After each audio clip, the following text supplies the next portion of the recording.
बिस्मिल्लाहिर्रहमानिर्रहीम। Welcome to lecture number 16 of programming fundamental series. और आज की इस वीडियो में हमें जो टॉपिक डिस्कस करना है वो है अरिथमेटिक ऑपरेटर्स का।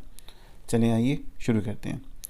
अच्छा जी, ऑपरेटर के हवाले से अगर जनरली बात की जाए, एक ऑपरेटर एक ऐसा इंडिकेशन है आपके कंपाइलर को कि जिसमें कि वो इंडिकेट कर रहा होता है कि सर्टन ऑपरेशन परफॉर्म करना है, उसके लिए एक ऑपरेटर जो है वो यूज़ किया जाता है। ये एक ऐसा सिंबॉलिक एक इंडिकेशन है हमारे कंपाइलर के लिए, जो कि उसे कंपाइलर को इस कॉन्टेक्स्ट में एक कमांड देता है कि वो इधर एक मैथमेटिकल या लॉजिकल मैनिपुलेशन जो है ना वो परफॉर्म करे।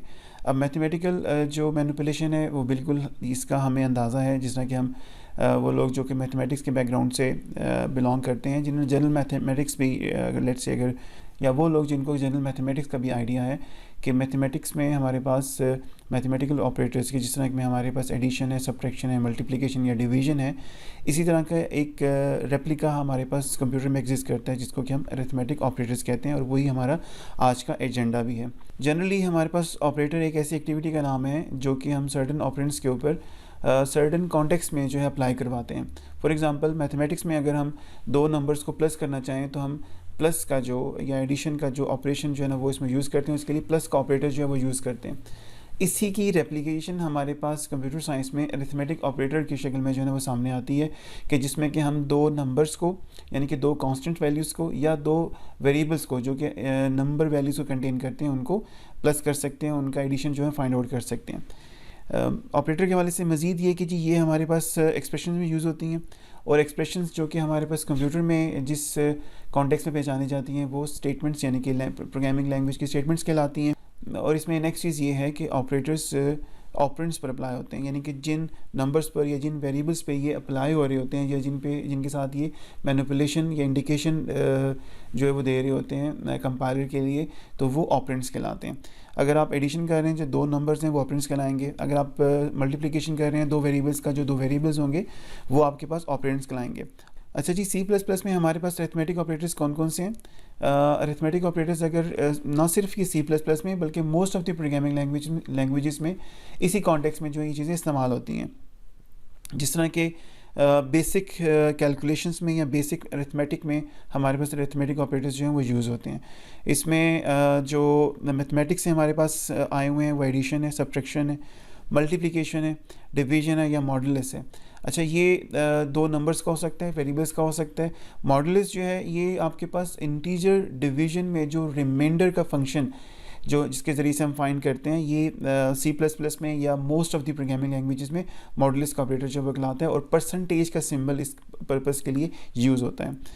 दो स्पेशल जो आपके पास ऑपरेटर्स जो कि C++ में एग्जिस्ट करते हैं वो इंक्रीमेंट के और डिक्रीमेंट के ऑपरेटर एग्जिस्ट करते हैं। आइए इन ऑपरेटर्स की जो कंक्रीट सिंबल्स हैं इनके, जो कि लैंग्वेज में इस्तेमाल होते हैं, और इनके जो पर्पसेस हैं उनको इन डिटेल देखते हैं। अच्छा, ये एक टेबल आपके सामने है जिसमें ऑपरेटर और इसका पर्पस जो है वो रिटन है, जिसमें कि फ़र्स्ट ऑफ़ ऑल आपके पास ये मैथमेटिक्स का एडिशन का सिंबल है, और ये सेम पर्पस में, सेम कॉन्टेक्स्ट में आपकी लैंग्वेजेस में और स्पेसिफिकली C++ में भी इसी पर्पस के लिए इस्तेमाल होता है। अगर हमारे पास दो नंबर्स गिवन हो तो ये एडिशन का जो ऑपरेटर है ये हमारे पास उनको उनका जो मैथमेटिकल जो एडिशन है उसका जो रिज़ल्ट है वो हमें जो है ना वो आउटपुट करेगा। ये कैसे होगा ये हम प्रोग्राम में भी साथ साथ करके देखते हैं। ये हमारे पास हमारा C++ का प्रोग्राम है कि जिसमें कि हम दो नंबर्स इंटीजर नंबर 1 नाम का एक वेरिएबल और नंबर 2 नाम का वेरिएबल हम इसमें जो है ना डिक्लेयर करवाते हैं, और साथ साथ इनको इनकी डिफ़ॉल्ट वैल्यू से इनिशलाइज़ भी करवा देते हैं। लेट्स से जी नंबर 1 को आप इनिशलाइज़ करवाते हैं 20 से, और नंबर 2 नाम के वेरिएबल को आप इनिशलाइज़ करवाते हैं 10 से।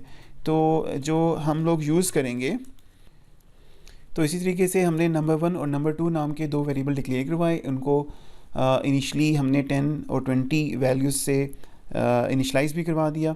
और यहाँ पर जो कि हमने आउटपुट स्टेटमेंट यूज़ की हुई है, इसमें नंबर 1 को और नंबर 2 को हमने इनमें देखिएगा अरिथमेटिक ऑपरेटर प्लस का जो है वो यूज़ किया है, एडिशन का यूज़ किया है।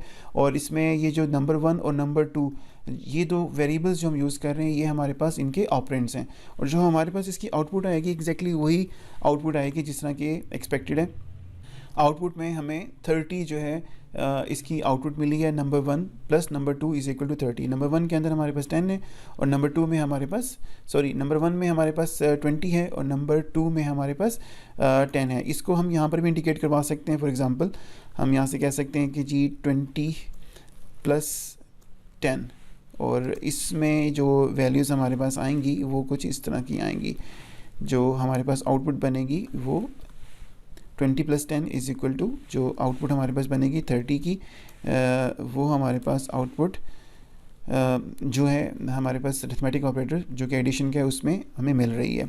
इसी तरीके से हमारे पास जो नेक्स्ट जो अरिथमेटिक ऑपरेटर है वो सब्ट्रैक्शन का है। ये भी मैथमेटिक्स से ही लिया गया है कि अगर आपके पास दो नंबर्स हैं और उन दो नंबर्स के साथ जो है आप उनका जो है सब्ट्रैक्शन फाइंड आउट करना चाह रहे हैं तो उस मकसद के लिए भी यूज़ हो सकता है। ये सब्ट्रैक्शन के लिए सेम चीज़ है कि आपके पास दो ऑपरेंड्स हैं और उन ऑपरेंड में से आप फर्स्ट ऑपरेंड में से सेकंड ऑपरेंड को आप माइनस कर रहे हैं और आउटपुट आपके पास एक्सपेक्टेड 20 माइनस 10 जो है आपके पास आंसर आ रहा है। इसी तरीके से हमारे पास जो नेक्स्ट हमारा अरिथमेटिक ऑपरेटर है वो मल्टीप्लिकेशन का है। मल्टीप्लिकेशन दो नंबर्स को आपस में मल्टीप्लाई करने के बाद इनका रिज़ल्ट हमें कंसोल पर या हमारे आउटपुट विंडो पे रिटर्न करवाएगा। वो किस तरीके से, सेम स्टेटमेंट मैं यूज़ कर रहा हूँ। उन सेम स्टेटमेंट को जब आप मल्टीप्लिकेशन के लिए कन्वर्ट करते हैं ऑपरेंड्स के दरमियान, तो 20 multiply by 10 is equal to 200 आपके पास रिक्वायर्ड आंसर आपकी आउटपुट विंडो पर आ जाता है।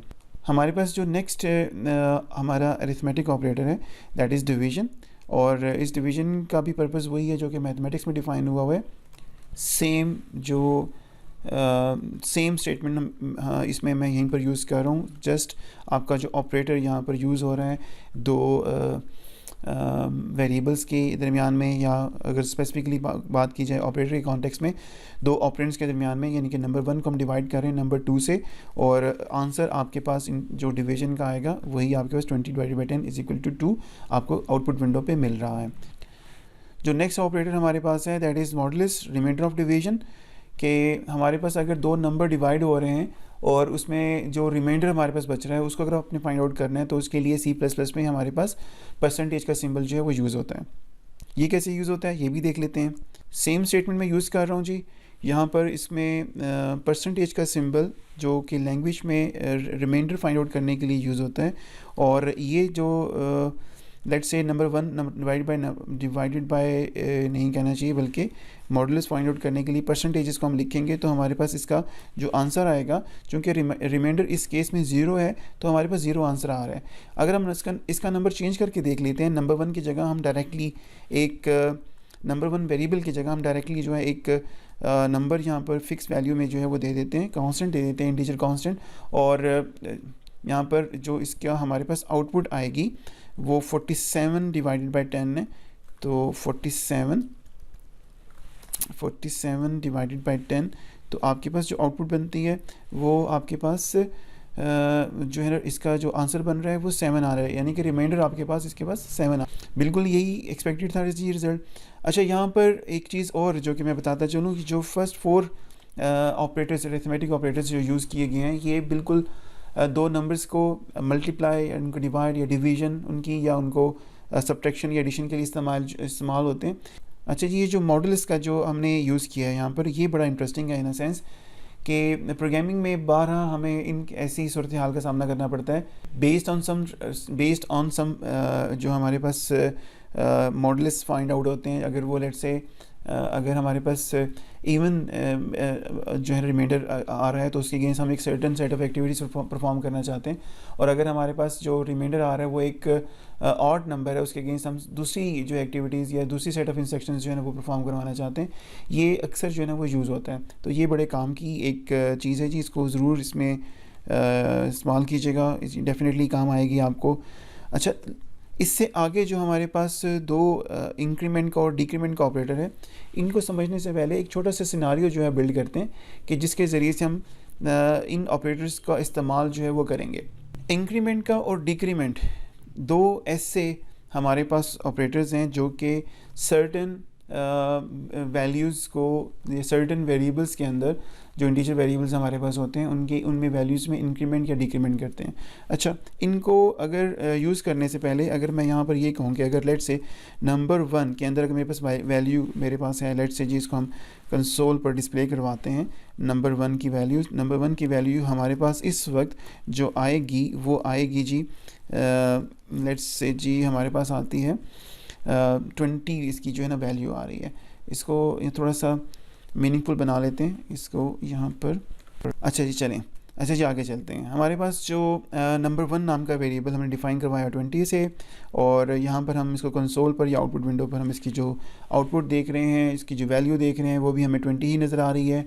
और इसमें जो इंटरेस्टिंग चीज़ ये है कि अगर हमें इस वैल्यू में एक इंक्रीमेंट करना हो, और इंक्रीमेंट भी डिफाइंड है कि एक नंबर का लेट से अगर हम इसमें करना है 20 को 21 से करना है तो उसके लिए हमारे पास जो ऑप्शन एग्जिस्ट करती हैं वो ये एग्जिस्ट करती हैं कि भाई number 1 is equal to number 1, यानी कि नंबर 1 के अंदर जो वैल्यू पड़ी हुई है वो, और इसके अंदर हम 1 का इंक्रीमेंट कर दें तो हमारे पास इस नंबर 1 के अंदर वैल्यू 1 से इंक्रीमेंट होकर 21 पे मूव कर जाएगी। फिलहाल 20 है और इस स्टेटमेंट की एग्जीक्यूशन के बाद वो वैल्यू 21 हो जाएगी, और फ़ौरन बाद हम उसको आउटपुट में टेस्ट भी कर रहे हैं।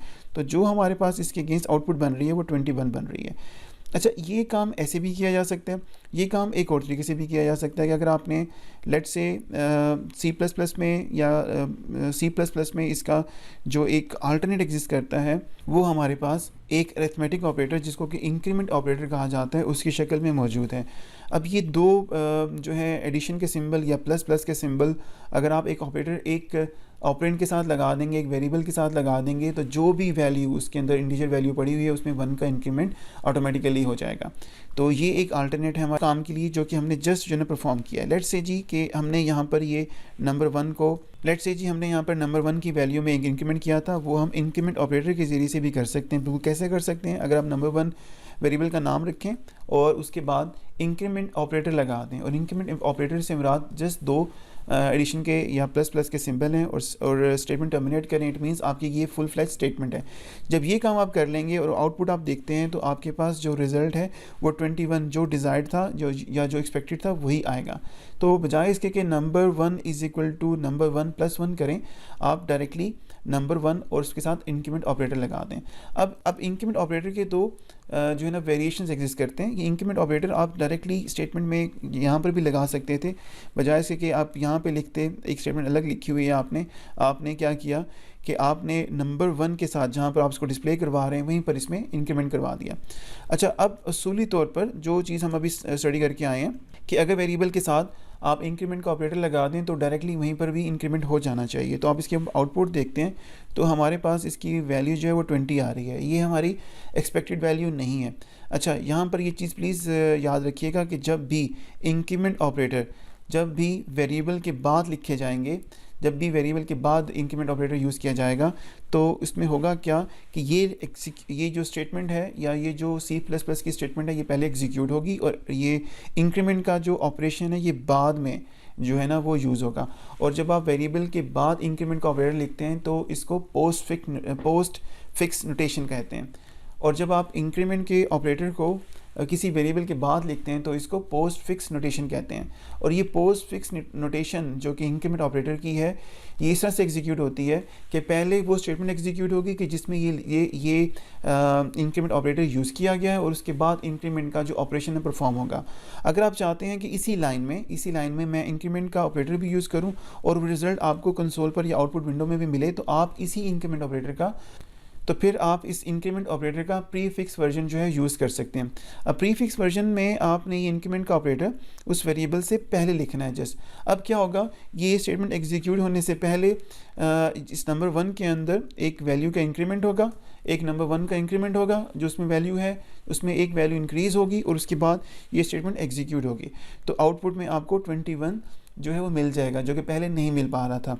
अच्छा जी, इसी तरीके से आपके पास एक डिक्रीमेंट का ऑपरेटर भी एग्जिस्ट करता है जो कि आपके इंक्रीमेंट ऑपरेटर का ऑपोजिट है।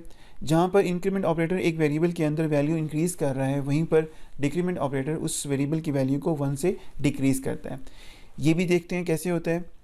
हमारे पास जो एक वेरिएबल एग्जिस्ट कर रहा है नंबर 2 नाम का, और इसमें इनिशियली जो वैल्यू हमने स्टोर करवाई हुई है वो 10 की करवाई हुई है। यहाँ पर अगर हम डिक्रीमेंट का ऑपरेटर यूज़ करते हैं, और डिक्रीमेंट का ऑपरेटर भी प्री फिक्स और पोस्ट फिक्स की वेरिएशन में एग्जिस्ट करता है, और मैं यहाँ पर भी प्री फिक्स की जो इसका वेरिएशन है वो यूज़ कर रहा हूँ। तो इसमें क्या होगा जी, ये स्टेटमेंट पहले एग्जीक्यूट होगी, और जब जैसे ही एग्जीक्यूट होने लगेगी उससे पहले उसमें डिक्रीमेंट का ऑपरेटर अप्लाई होगा, और डिक्रीमेंट का ऑपरेटर नंबर 2 नाम के वेरिएबल की वैल्यू 1 से डिक्रीज़ करेगा, और आपके पास आउटपुट में जो इसकी जो वैल्यू डिक्रीज़ करने के बाद जो है वो नज़र आएगी, value of number 2 is equal to 9 आपको नज़र आ रहा है। बिल्कुल उसी तरीके से आपके पास जिस तरह कि इसका पोस्ट प्री फिक्स एग्जिस्ट करता है, इसका पोस्ट फिक्स जो है डिक्रीमेंट ऑपरेटर वो भी एग्जिस्ट करता है। आप इसको लिखते हैं, उसके बाद इसको आप एग्जीक्यूट करवाते हैं, तो देखिएगा वैल्यू 10 चूँकि है उसमें आपने डिक्रीज़ करवाया, बट पोस्ट फिक्स नोटेशन के थ्रू करवाया। और पोस्ट फिक्स नोटेशन में हमारे पास चूँकि स्टेटमेंट पहले एग्जीक्यूट होती है, उसके बाद जो है वो डिक्रीमेंट होगा। वैल्यू में एक का डिक्रीज़ आ चुका है, लेकिन जब ये स्टेटमेंट एग्जीक्यूट हो रही थी उस वक्त वो जो इफ़ेक्ट था वो जो है नहीं हुआ था, जिसकी वजह से आपको वैल्यू में नंबर 2 की वैल्यू में 10 जो है वो मिल रहा है। तो ये चीज़ें थी जी अरिथमेटिक ऑपरेटर के हवाले से। उम्मीद है आपको समझ आई होंगी, और आप इनको अपने प्रोग्राम में ज़रूर यूज़ करें। डेफिनेटली जैसे जैसे हमारा कोर्स ऑफ C++ जो है वो आगे बढ़ रहा है, हमें इन ऑपरेटर्स की और इन चीज़ों की जो है वो ज़रूरत पड़ेगी। अगर आपको ये वीडियो पसंद आई है तो इसको ज़रूर लाइक करें, और अगर अभी तक आपने चैनल सब्सक्राइब नहीं किया तो आप इस चैनल को सब्सक्राइब करें। अपने इर्द गिर्द के लोगों का बहुत बहुत ख्याल रखिएगा। Thank you for watching. अल्लाह हाफिज़।